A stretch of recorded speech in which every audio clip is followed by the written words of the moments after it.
Следуваат најновите вести на Слободна ТВ. Истрагата за вчерашните дојави на поставени бомби во 8 скопски средни училишта во тек. Ги знаеме првите податоци за тоа од каде се испратени тие мејлови. Најважно е да успееме да ги откриеме сите IP адреси од каде доаѓа овој монструозен чин, без разлика дали станува збор за хибриден напад врз Северна Македонија или политички игри, како една од предпоставките изјави денеска министерот за внатрешни работи Оливер Спасовски. Спасовски оцени дека ова е сензитивна тема и без разлика која нарачува. Сето ова треба да има на ум дека не може да се игра со системот и со граѓаните на Македонија. Тој се осврна на тоа дека пред неколку дена се случи лажна дојава за бомба во автобус на ЈСП Скопје, а сега истото се случува и во училиштата. Министерот повтори дека зградите на училиштата биле детално проверени од Оделот за антитероризам и е утврдено дека станува збор за лажни пријави. Прашан околу санкциите кон сторителите, министерот Спасовски потенцираше дека со оглед на фактот што во најмала рака станува збор за монструозен чин во кој се злоупотребени училиштата, имајќи предвид вознемиреноста на децата, родителите, но и граѓаните, генерално казните ќе бидат најстроги. Председателот на Собранието Талат Джафери за утре го закажа продолжението на 88-та седница на која се очекува да се заврши расправата и да се гласа за избор на Ристо Пенов за нов министер за локална самоуправа, а потоа и на двата предлози за уставни суди. Одговарајќи на прашањето дали досега имало ваков случај на незавршена дебата во Собраниската комисија да се отвори и да се гласа на пленарна седница, Джафери рече дека за кандидатите за уставни суди се гласа поединечно, но и дека во 2012 година за буџетот и извештајот од комисиската седница го потпишало мнозинството. Председателот на Собранието најави и дека оваа 88 седница, на која се и закони поврзани со мерките за справување со енергетската криза, но и законите за здруженија и фондации и за политички партии би требало да продолжи во понеделник. Джафери на денешната средба со новинарите информираше дека за утре закажал состанок во рамките на процесот Жан Моне, но од неговиот кабинет подоцна соопшти дека состанокот е одложен поради продолжението на 88-та седница. Дополнително ќе биде известено кога ќе биде закажан овој состанок, на кој што се разгледува деловникот за работа на Собранието. Джафери истакна дека Собранието има потреба од нов деловник на работа. Советот на јавни обвинители на Република Македонија денеска не избра ниту еден од 6 пријавени кандидати за јавни обвинители во основното јавно обвинителство за гонење организиран криминал и корупција Скопје. Ова го соопшти председателот на Советот Антонио Јолевски по денешната седница, каде информираше дека за позициите, иако биле пријавени 6 кандидати за 4 места во ова обвинителство, ниту еден од нив при гласањето не ги добил потребниот број гласови.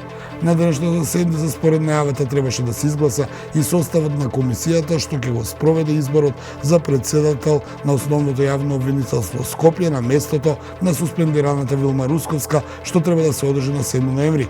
Мандатот на Русковска трае до 14 ноември, а за нејзина времена замена на 29 август беше назначен обвинителот Трајче Пеливанов. Во меѓувреме минатата недела Русковска најави дека ќе се кандидира за уште еден мандат. Лидерот на ВМРО ДПМН Христијан Мицковски денеска го повтори ставот на партијата дека нема да подржат уставни измени во Собранието под постојните услови.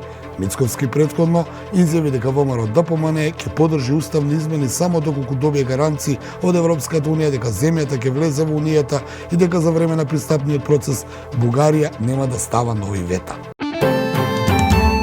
ВД директорот на Водовод и канализација Скопје Маријанчо Митовски не ги исполнува условите за да биде вршител на јавна функција согласно правосилната пресуда, бидејќи извршил кривично дело напад на лице со ладно оружје нож, нанесувајќи тешки телесни повреди, изјави денеска председателот на Сојузот на синдикатите на Македонија Дарко Димовски. Тој истакна дека доказите од пресудата и решението со кое Митовски се упатува на издржување затворска казна ќе бидат доставени и до градоначалничката на градот Скопје Данела Арсовска, како и до градскиот совет. Тој ги повика градоначалничката и советот на град Скопје веднаш да го разрешат Митовски доколку сам не поднесе оставка. Запрашан да го коментира тврдењето на Арсовска изнесено на незината последна пресконференција дека во водовод и канализација има вработени кои примаат високи плати, а не одат на работа, Димовски рече дека ако е тоа вистина, тогаш градоначалничката треба да отвори дисциплинска постапка со која што тие што не работат ќе бидат отстранети од своите работни места. Димовски исто така најави дека за утре е закажан состанок во седиштето на ССМ за да се донесе одлука за штрајк, бидејќи членовите на раководството на синдикатот биле спречени да одржат состанок со јавното предпријатие Водовод и канализација, што според него укажува дека Митовски го попречува синдикалното дејствување кое е загарантирано со законот и колективниот договор. 246 ден од војната во Украина. Во Херсон контраофанзива на украинската армија, руската армија во офанзива кај Бахмут. Жестоките борби продолжија на украинскиот фронт. Киев најавува дека украинската контраофанзива во областа Херсон е потешка отколку на североистокот на земјата поради временските услови и спецификите на теренот. Москва пак посочува дека голема група украински вооружени сили била испратена не само во областа Херсон, туку и на фронтот во областа Запорожје. Во меѓувреме, руската војска спроведе вежба на стратешки сили за одвраќање, која надгледуваше председателот Владимир Путин од специјалниот центар во Москва. Пентагон соопшти дека Русија ги известила САД за нивните планови за спроведување на вежби со своите нуклеарни сили. Рускиот председател Путин оцени дека конфликтниот потенцијал во светот е се уште голем, нагласувајќи дека Украина го загубила суверенитетот, а земјата директно контролирана од САД. Рускиот председател Путин оценува и дека конфликтниот потенцијал во светот е се уште голем, нагласувајќи дека Украина го загубила суверенитетот, а дека земјата е директно контролирана од Соединетите Американски држави. Тој посочи дека Москва е свесна за плановите на Украина да употреби така наречена валкана бомба.